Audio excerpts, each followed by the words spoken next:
Hi friends, ముందుగా వంకాయ బజ్జీకి కావాల్సినవి శనగపిండి 2 కప్పులు, ఉప్పు, వాము, జీలకర్ర పొడి వేసి బాగా కలుపుకోవాలి. ఇందులోనే 1 గ్లాస్ వాటర్ చూసుకుంటూ కలుపుకోవాలి. చిక్కగా ఉండాలి. ఇది కొంచెం గట్టిగా మనం మిర్చి బజ్జీ కలుపుకున్నట్టు ఇట్లా కలుపుకోవాలి.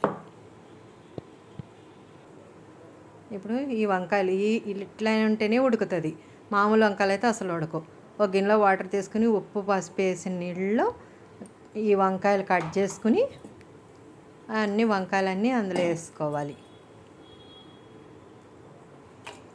ఇట్లా కట్ చేయాలి. ఆరేసి ఎంత సన్నగా వస్తే అంత బాగుంటుంది. బజ్జీ ఉడుకుతుంది లోపల కూడా.